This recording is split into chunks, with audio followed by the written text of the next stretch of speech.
As I did not come first, second, third, no money for me, I started crying. This kind uncontrollable tears. I was snot coming out of my nose. I was crying.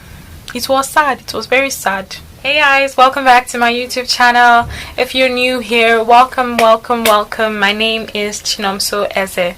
I'm Nigerian, I'm a creative writer, and I live in Weymouth, Massachusetts in the US. If you want to check out some of my work, you can follow me on Instagram and Twitter at CEze_. And if you're returning, thank you for coming back again. I hope that every video I put out is worth your time and that you keep coming back and coming back and coming back. If you haven't subscribed yet, please click the subscribe button below. This video is basically going to be about me taking it all the way back to the beginning for you guys, okay? I'm going to be talking about how I started writing, why I decided that writing was a career that I wanted to, seriously pursue. I'm going to talk about challenges I faced in the past on my way to this point and challenges that I'm still facing even at this point. Then I'm also going to be talking about support systems that helped me on my way here, and support systems that are still helping me right now. If you're interested in hearing all of this, make sure you keep watching. Make sure you watch till the end, okay? I'm going to jump right into this video in a second.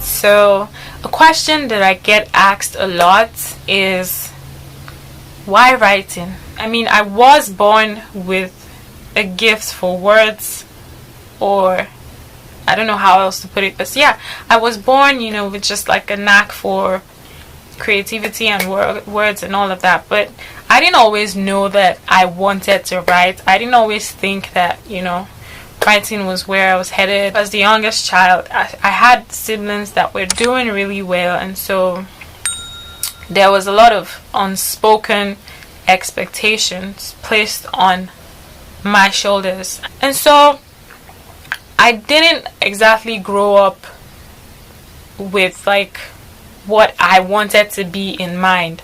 I grew up more so with what I was expected to be in mind. Like, that's what I was pursuing for a very long time. At home, I spent a lot of time reading by myself. My dad had a lot of books. I read everything, even the ones I was not supposed to read. I read everything. Stories were what I was interested in. It was just so exciting to know that someone could create an alternate reality with like all of these characters that don't really exist but exist because the way they are written makes them so real. So I have very vivid memories of creating stories that I don't even know where those ideas came from, but I would just make up all these alternate realities in my head and make up all these characters and even like act it out with myself and the invisible characters. Like, that was the beginning of my interest in creativity as it relates to writing. But I didn't know immediately that, I want to be a writer. It wasn't like that for me. When we were growing up, I guess, my parents kind of just shared the professions for everybody, and they were left with me, and nobody had pharmacy. My mom's a pharmacist, she has a pharmacy store, so they came up with this idea of, wouldn't it be great if you studied pharmacy and like take over from your mom? And I thought it was cool. I was pretty close to my mom too growing up, so I was like, yes, I'm going to be a pharmacist, I'm going to take over from you, and it's going to be great, and we're all going to be happy. And then I started to grow up, and I realized that I really, really, really did not like anything science related. Okay? I did not. And I was really, really going to study pharmacy until, as God would have it, I made my way here and ended up switching. I switched to English and econ. And that was when, the writing actually started becoming real. Like, I could see that this was possible. Okay, so the next thing I'm going to talk about is the challenges that I faced on my way to where I'm at right now, and challenges that I'm also facing right now. We're going to start with challenges that I faced. So in the past, challenges that I faced, and the number one, the chief of all challenges, is self-doubt. See, the thing is, because I was set on this path that had been created for me, that I had literally been shoved onto, I was not performing at my best, like at my full capacity, and I was so hard on myself, and I would doubt myself constantly because of that, not knowing that it just wasn't my calling. It's just not what I was supposed to be doing, And even eventually, when I switched back to the whole writing thing, it was still, the self-doubt was still there, because I started thinking, oh my god, so I wasted all these years. Well, not wasted, but like, I could have started earlier, so I just felt like I was late to the party. Like, this writing thing, like, I could have started way earlier, I could have paid more attention, and by now I could have, known so much. So there was always the self-doubt, and I just like stopped myself from doing a lot of things that I could have done in college with my writing. I like talked to myself out of doing so many things because I was scared, because I didn't believe that I was good enough. I felt like, oh my god, no, I'm still trying to catch up because I started so late. So I need time, and then time just, kept passing by instead of me to sad stuff. But yeah, so that's it. Number one, self-doubt. Number two is lack of support from friends and family. I'm going to talk about my family first. So it's not like my parents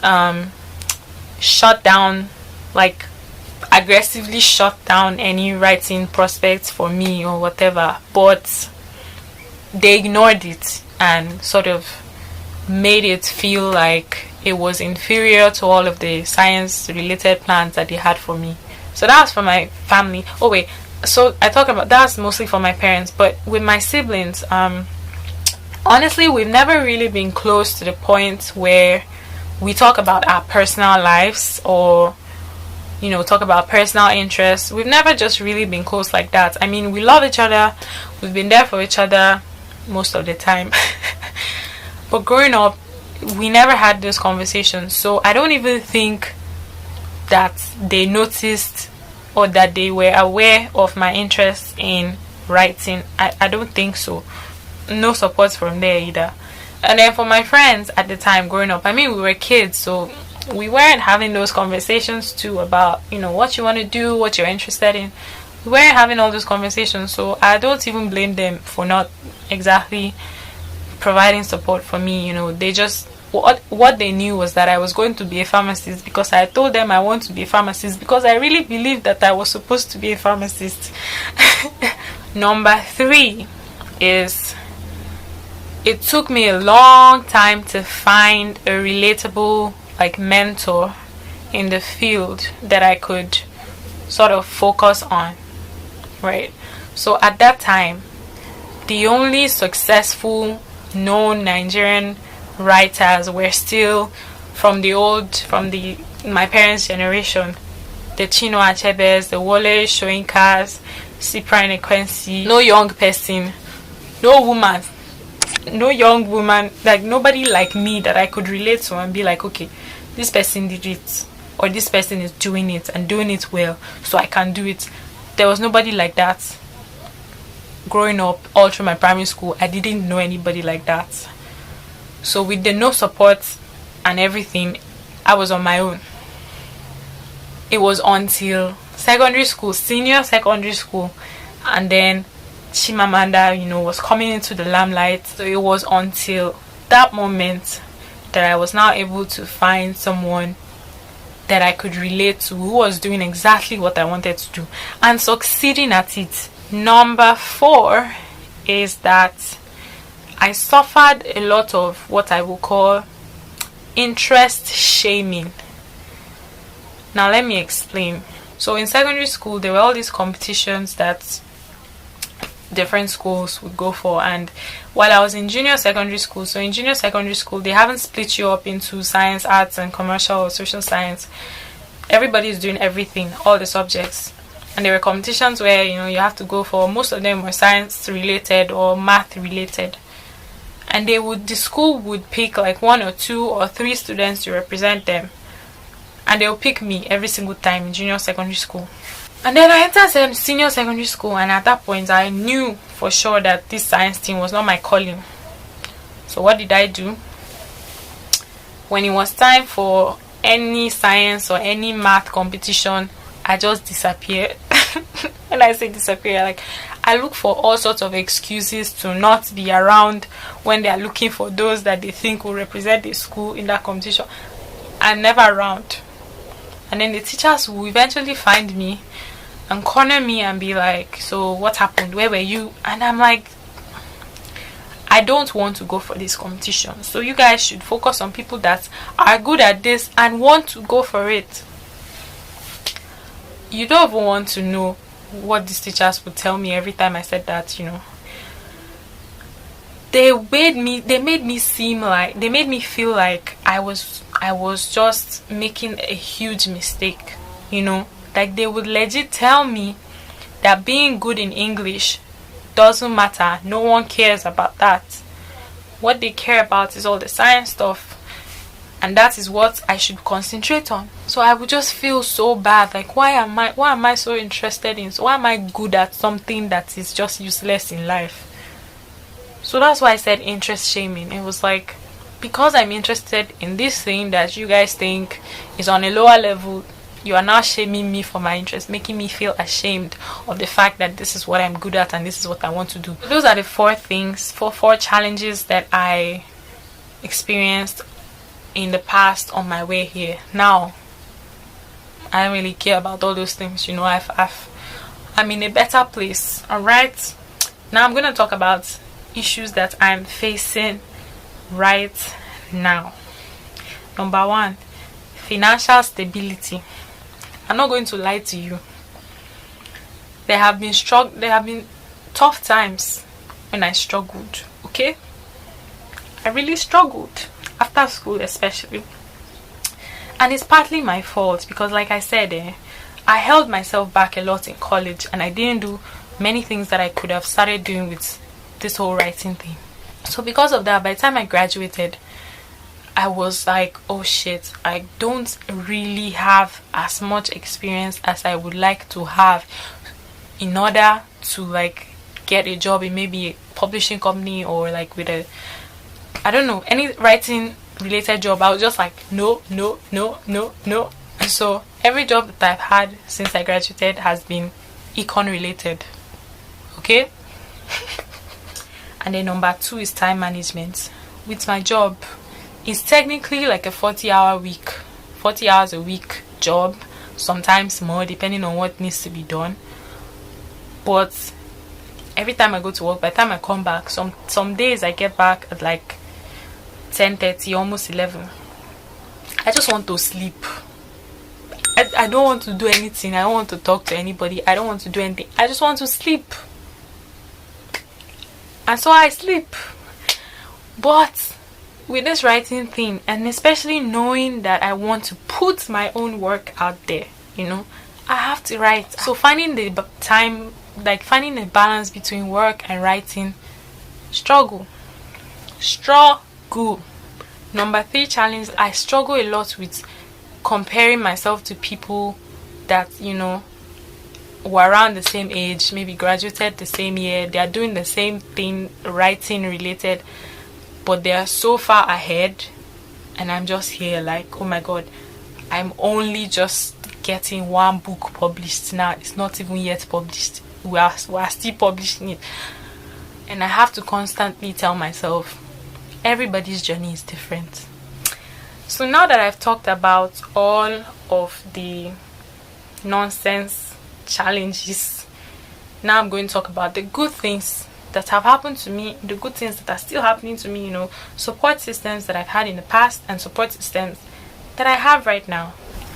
Okay, so the first support system that I had growing up is my own personal zeal to succeed. There were so many times when I could have honestly just abandoned this whole writing thing, but I didn't, because I was just like, you know what, somehow I'm just gonna come back to this. This is going to happen. I don't know how, but somehow.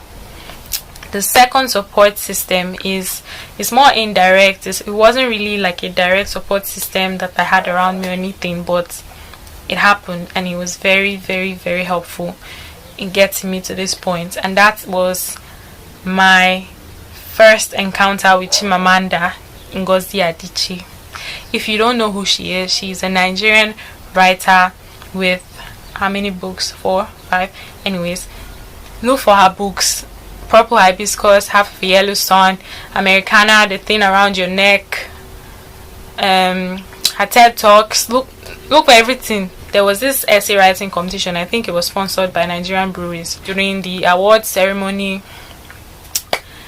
they called the names, first 3, and I was not among. I ended up finding out that I came 5th, which is not bad. I mean, how many students were we? But it was not what I wanted, you know.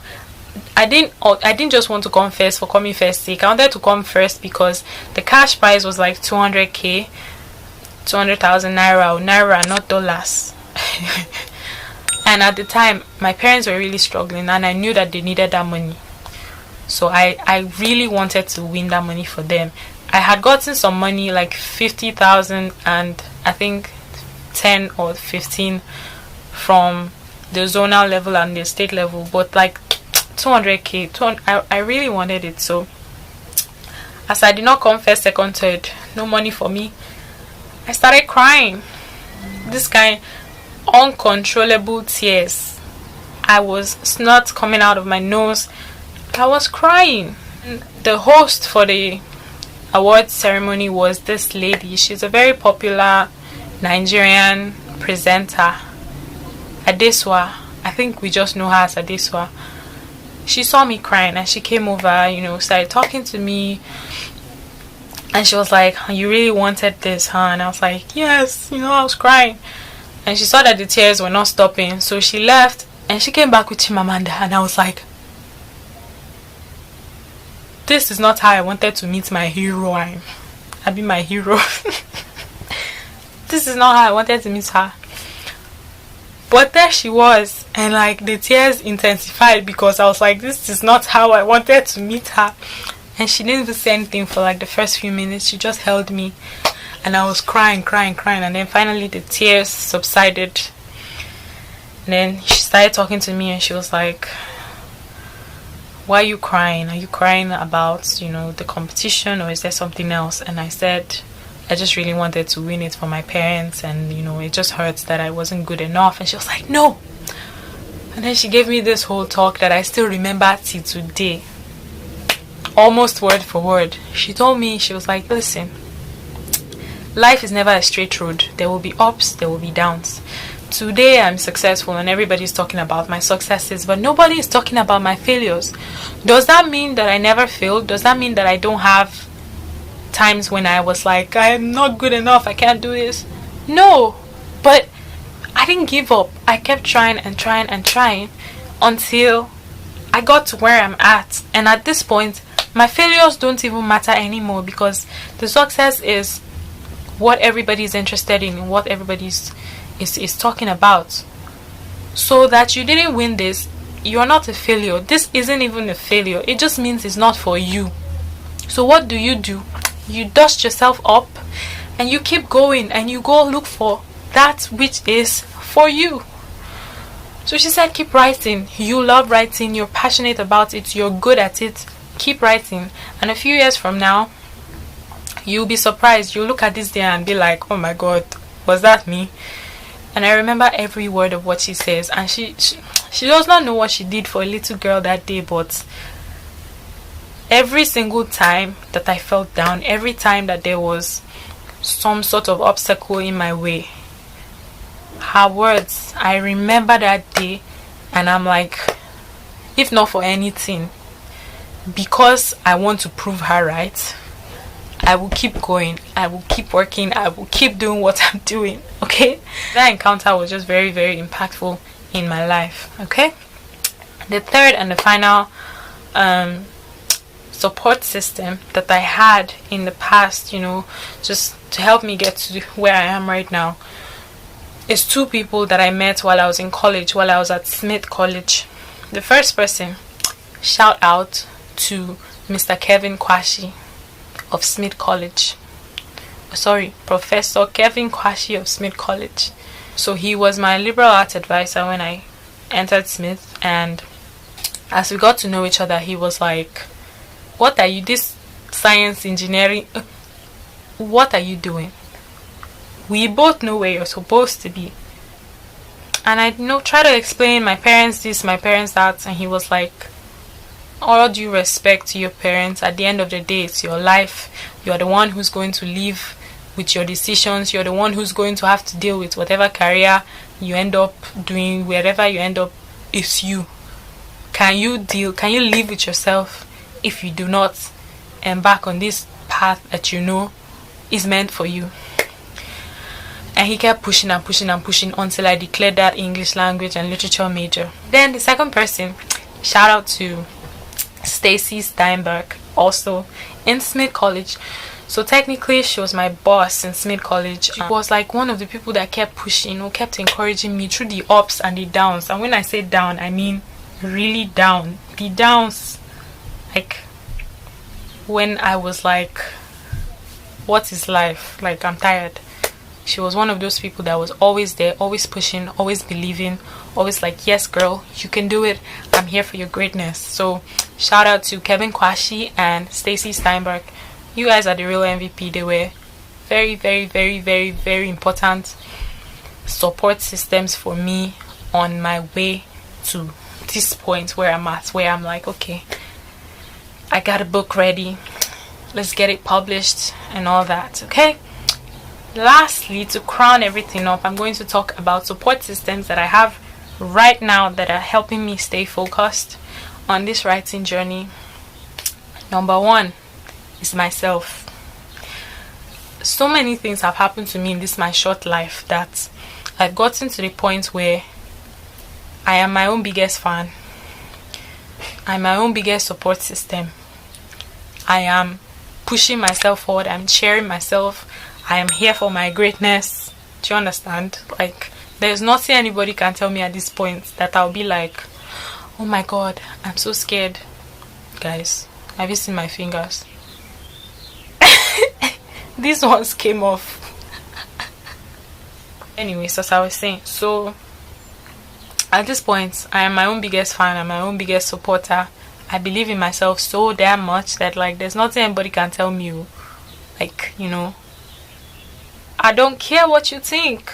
It's happening. This writing thing is happening. You're gonna be reading my book very soon, whether you like it or not, And then secondly is my friends. And when I say my friends, I mean friends from like way back, friends that I've known for like 12 years now. I know how many of them are like really cheering me on, and even despite the distance, many of them, if not all of them, are still in Nigeria, and me, I'm here. And despite the distance, man, like, the support has stayed, the connection is there, everything is just amazing. And I'm like guys, you guys are amazing, and I see every one of you. I love every one of you. I'm assuming that you're watching this right now because you hello, you support me. That's what I'm saying right now. So shout out to all of you. You guys are the real MVP. I'm grateful for my friends. They really believe in me, and it's been a long time coming, but guys, you will read my first book very soon, and there will be many more to come. All right, great things coming. Lastly, to crown it all, the support. This wasn't even part of my list though, but as I was about to start this video, I was like, this should be on the list. So, and maybe it's even my biggest support at this point, is God. If you don't believe in God, let's call it divine intervention, a supreme being, fate, the universe. I don't know what you want to call it, but yes, it's God. But I cannot lie. There are many things that have happened to me, and there's no explanation as to why there weren't any like drastic effects on me, or why I didn't suffer more or just like lose it completely. There's no explanation other than divine intervention. And if you think about my name, so Chinomso means God is with me, or if you want like a more literal translation, it means God is near me. You know, it's personalized. And that's what I emphasize a lot when people say, oh, God is near. I'm like, he's near me. It's me. It's not anybody else, it's me. And he really has been with me. He really has been near me. He really has been watching over me, just like, you know, it's amazing. These are my support systems right now. I'm so grateful for every single one of them. Grateful for myself too. And you know, we still have a long way to go, guys. Like I can't wait for this book to come out. This corona thing is kind of messing things up a little bit, but we're doing it. It's getting done. I'm so grateful. It took me a long time, much longer than I expected to get to this point. But guys, progress is progress. I'm going to celebrate every single win, and you should too. Alright, that's it for this video. If you've stayed up until this point, you deserve an award. You actually do. And if you haven't clicked that subscribe button, you better do it now. Click subscribe, okay? Click the subscribe button below, and also click the bell notification that appears after, so that you'll be notified every time I post a video, okay? Also follow me on Instagram and Twitter at @CEZE_. I post a lot of my poetry on both platforms. If you enjoyed this video, don't forget to give it a thumbs up. Feel free to leave your comments, suggestions, and everything, all the good stuff in the comment section, and I will respond to as many of you as I can. Hopefully there are like much more than I can respond to, but a girl can only dream. Anyways, so yeah, that's it for this video. Thank you so much for watching. I know it was a long one. I try to make it as short as possible, but it is what it is. I had a lot to say, so thank you again, and I will see you guys in my next video.